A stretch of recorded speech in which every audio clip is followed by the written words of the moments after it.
নমস্কাৰ। আজি আকৌ মই আপোনালোকৰ সন্মুখত উপস্থিত হৈছোঁ এটা নতুন বিষয়বস্তুলৈ। এই নতুন বিষয়বস্তুলৈ যোৱাৰ আগতে মোৰ যিসকল নতুন দৰ্শক তেওঁলোকক মই অনুৰোধ কৰি মোৰ চেনেলটো যাতে ছাবস্ক্ৰাইব কৰে বা ছাবস্ক্ৰাইব কৰি লয়, লাইক কৰে, শ্বেয়াৰ কৰে আৰু কমেণ্ট কৰে। ধন্যবাদ। আজিৰ বিষয়বস্তুটো হৈছে ডেথ চাৰ্টিফিকেট। যিদৰে আমাৰ বাৰ্থ চাৰ্টিফিকেট আছে বা বাৰ্থ চাৰ্টিফিকেটৰ দৰকাৰ হয়, ঠিক তেনেদৰে ডেথ চাৰ্টিফিকেটৰো দৰকাৰ হয়। এতিয়া ডেথ চাৰ্টিফিকেটনো কি এই বিষয়ে মই আলোচনা কৰিম আৰু ডেথ চাৰ্টিফিকেটৰ কিবা গাইডলাইন আছে নেকি ফৰ্মখন ফিল আপ কৰাৰ ক্ষেত্ৰত, এই বিষয়ে মই চমু আভাস দিবলৈ চেষ্টা কৰিম। মই অলপমান নোটটো বনাই লৈছোঁ আপোনালোকৰ সুবিধাৰ কাৰণে। এতিয়া প্ৰথম কুৱেশ্যনটো হৈছে, what is the death certificate and why is it needed? Death চাৰ্টিফিকেটনো কি আৰু ইয়াৰ দৰকাৰী কি? হোৱাই ইজ ইট নিডেড, ইয়াৰ কিয় দৰকাৰ হয়? অৰ্থাৎ ডেথ চাৰ্টিফিকেটখনৰ প্ৰয়োজনীয়তা কি? It is a document issued by the government to the nearest relatives of the deceased. Death চাৰ্টিফিকেটখন এখন ডকুমেণ্ট হয়, এখন নথি বুলি আমি ক'ব পাৰোঁ, যিখন গভৰ্ণমেণ্টে বা চৰকাৰে ইছ্যু কৰে। যিজন ব্যক্তিৰ মৃত্যু হৈছে তেওঁৰ সম্পৰ্কীয়, ওচৰৰ সম্পৰ্কীয় লোকক ইছ্যু কৰে। Stating date, fact and cause of death. সেই বাৰ্থ চাৰ্টিফিকেটখনত তাৰিখ থাকিব, কজ অফ ডেথ থাকিব আৰু ফেক্ট থাকিব। It is essential to register date to prove the time and the date of death, to establish the fact of death, for relieving the individual from social, legal and official obligations, to enable settlement of property inheritance, and to authorize the family to collect insurance and other benefits. অৰ্থাৎ it is essential to register date, মৃত্যু পঞ্জীয়নকৰণ বুলি যিটো কওঁ আমি, সেইটো দৰকাৰী। এইকাৰণে দৰকাৰী, সেই ডেথ চাৰ্টিফিকেটখনৰ জৰিয়তে আপুনি প্ৰমাণ কৰিব পাৰে সময়টো, কেতিয়া কোনটো সময়ত মৃত্যু হৈছিলে, কি কাৰণত মৃত্যু হৈছিলে, আৰু তেওঁৰ যে মৃত্যু হৈছে সেই ফেক্টটো এষ্টাব্লিছ কৰিবৰ কাৰণে। লগতে এই ডেথ চাৰ্টিফিকেটখনে প্ৰত্যেক ব্যক্তিক ছ'চিয়েল, লিগেল এণ্ড অফিচিয়েল কেতবোৰ অব্লিগেশ্যনছ থাকে, সেইখিনিৰ পৰা সকাহ দিবৰ কাৰণে ডেথ চাৰ্টিফিকেটখনৰ দৰকাৰ হয়।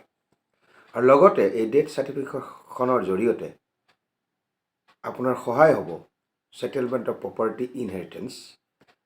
যিজন ব্যক্তি ঢুকাল, তেওঁৰ যদি কিবা প্ৰপাৰ্টি থাকে, সেইখিনি ছেটেলমেণ্টৰ ক্ষেত্ৰতো ডেথ চাৰ্টিফিকেটখনৰ দৰকাৰ হয়। আৰু to authorise the family to collect insurance and other benefits. যিজন ব্যক্তিৰ মৃত্যু হৈছে, তেওঁৰ যদি ইঞ্চুৰেঞ্চ আছে বা তেনেকুৱা ধৰণৰ আদাৰ কিবা ইনভেষ্টমেণ্ট আছে, সেইখিনি কালেক্ট কৰিবৰ কাৰণে ডেথ চাৰ্টিফিকেটখনে অথৰিটি দিয়ে। গতিকে এইখিনি কথাৰ পৰা আমি বুজি পালোঁ ডেথ চাৰ্টিফিকেটখনৰ প্ৰয়োজনীয়তা আছে। এতিয়া লিগেল ফ্ৰেমৱৰ্কটো কি, এই বিষয়ে মই দুটা লাইন কৈ থওঁ। In India, it is mandatory under the law as per the registration of births and deaths act 1969 to register every death with the concerned state government within 21 days of its occurrence. ভাৰতবৰ্ষত আইনমতে এইটো mandatory, মৃত্যু পঞ্জীয়ন কৰাটো এইটো mandatory. আৰু এই আইনখনৰ নাম হৈছে registration of births and deaths act 1969। আৰু যেতিয়াৰ পৰা মানুহটো মৰিলে, ডেট অফ অকাৰেঞ্চ 21 দিনৰ ভিতৰত মানুহজনৰ যে মৃত্যু হ'ল, যিটো তাৰিখত মানুহজনৰ মৃত্যু হৈছে, সেই তাৰিখৰ পৰা 21 দিনৰ ভিতৰত আপুনি ডেথ চাৰ্টিফিকেটখন এপ্লাই কৰিব লাগিব। এইটো আইনমতে মেণ্ডেটৰী, এইটো আপুনি এস্কেপ কৰিব নোৱাৰে। এতিয়া আৰু দুটামান কথা মই কৈ থওঁ। What you need to do to obtain a death certificate. কি কৰিব লাগিব আপুনি ডেথ চাৰ্টিফিকেট পাবৰ কাৰণে? A death can be reported and registered by the head of the family in case it occurs in house. যদি ব্যক্তিগৰাকী ঘৰত মৃত্যু হৈছে তেতিয়াহ'লে ফেমিলি যিজন হেড তেখেতো ৰিপৰ্ট কৰিব অথৰিটিক। By the medical in charge if it is occurs in a hospital.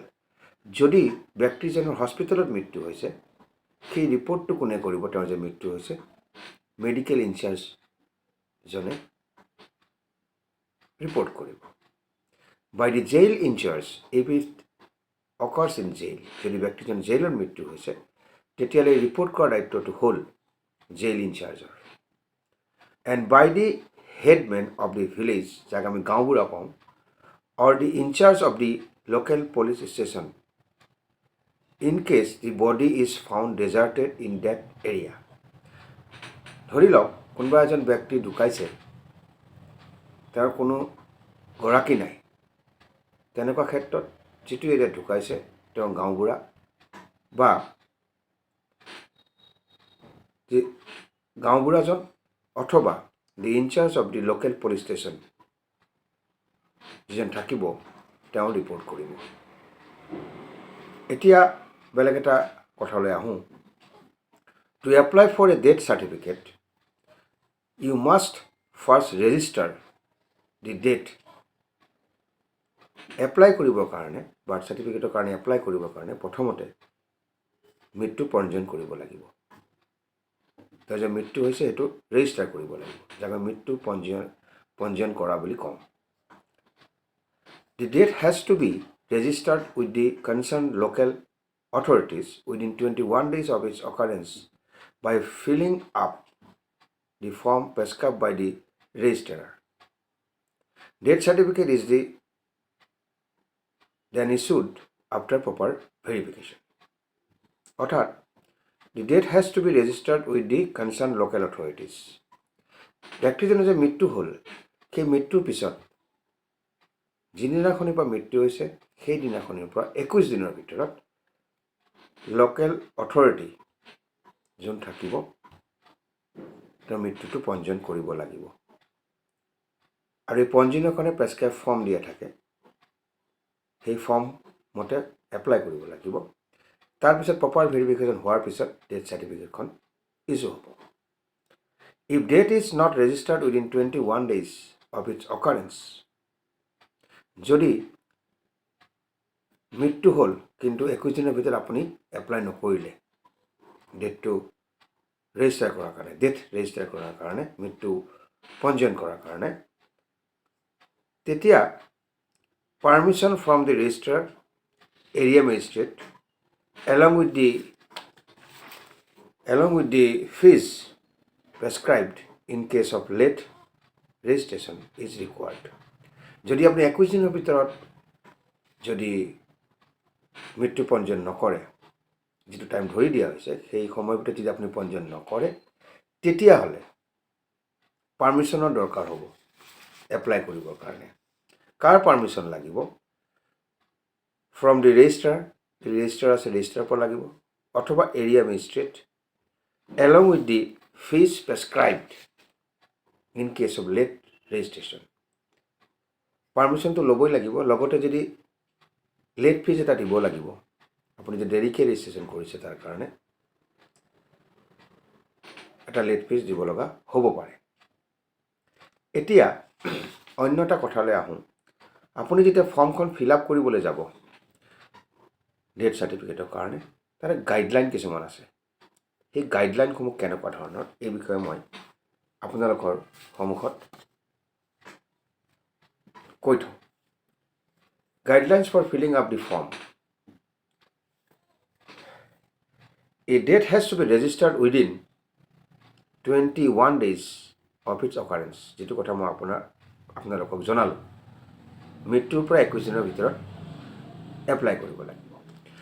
In the event of failure to register a death within the stipulated period of 21 days, যদি আপুনি যিটো 21 days নিৰ্ধাৰণ কৰি দিছে সেই সময়ৰ ভিতৰত যদি আপুনি আবেদন পত্ৰ নজনায়, আবেদন নকৰে এপ্লাইৰ কাৰণে ডেথ চাৰ্টিফিকেটখনৰ, তেতিয়াহ'লে কি কৰিব লাগিব? One has to obtain A non objection certificate, যাক আমি NOC বুলি কওঁ, which is issued when a death certificate has not been obtained for more than 1 year after the death.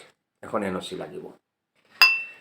আৰু ইয়াৰ পিছৰটো গাইডলাইনটো হৈছে the applicant can apply for the certificate at the receipt counter of the Public Facilitation Center, Deputy Commissioner's Office. The operator accepts the application and gives a computer-generated receipt of the application. A print of the certificate is taken based on the data from the application. Here, pisor guideline to hoise, the certificate along with the document is sent to the concerned officer, and upon approval of the officer through a signature, the certificate is sent back to the receipt counter to be issued to the applicant. আৰু এটো কথা জানি থোৱাটো উচিত হ'ব। Make sure you have all the necessary documents that are listed under the required documents section and approach the Directorate of Health Service and make the application appropriately. এইখিনি হ'ল ফৰ্মখন ফিল আপ কৰিবলৈ যাওঁতে গাইডলাইন আপুনি follow' কৰিব লাগিব। অৰ্থাৎ যদি সহজ ভাষাত আমি বুজিবলৈ যাওঁ তেতিয়াহ'লে কথাটো এনেকুৱা ধৰণৰ হ'ব, ভাৰতবৰ্ষত মৃত্যু পঞ্জীয়ন কৰাটো মেণ্ডেটৰী আইনমতে, আৰু এই ডেথ চাৰ্টিফিকেটখনে আপোনাক সহায় কৰিব।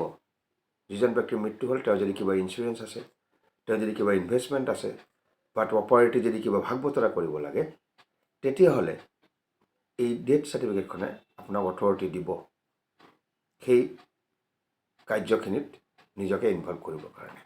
অৰ্থাৎ ডেথ চাৰ্টিফিকেটখন লাগিব আপোনাক। 21 দিনৰ ভিতৰতো আপুনি এপ্লাই কৰিব লাগিব, আৰু যদি আপুনি 21 দিনৰ ভিতৰত এপ্লাই নকৰে তেতিয়াহ'লে এখন NOCৰ দৰকাৰ হ'ব। অৰ্থাৎ এইখিনিৰ পৰা আমি বুজি পালোঁ বাৰ্থ চাৰ্টিফিকেটখন যেনেকৈ আমাৰ দৰকাৰ আছে, ঠিক তেনেদৰে ডেথ চাৰ্টিফিকেটখনৰো প্ৰয়োজনীয়তা আমি নুই কৰিব নোৱাৰোঁ। এই আলোচনাখিনিৰ পৰা আপোনালোকে অলপ হ'লেও সকাহ পাইছে বা বুজিবলৈ সহজ হৈছে যে ডেথ চাৰ্টিফিকেটখনৰ প্ৰয়োজনীয়তা কি, বা ইয়াৰ গাইডলাইন কি আছে, কেতিয়া এপ্লাই কৰিব লাগিব, ই কি কামত সহায় কৰে। এই আলোচনাখিনিৰ পৰা আপোনালোকে বুজিবলৈ সক্ষম হৈছে বুলি মই আশা ৰাখিছোঁ। আজিলৈ ইমানতে সামৰণি মাৰিছোঁ। অহা খণ্ডটিত আৰু এটা নতুন বিষয়বস্তু লৈ আপোনালোকৰ সন্মুখত উপস্থিত হ'ম। শেষত এটা অনুৰোধ জনাম, যিসকল মোৰ নতুন দৰ্শক বা পুৰণা দৰ্শক বা যিসকল লোকে মোৰ এই চেনেলটো চাই আছে এই আইনৰ বিষয়ে, আপোনালোকৰ নিজৰ মতামত যদি ৰাখে মই নথৈ সুখী হ'ম।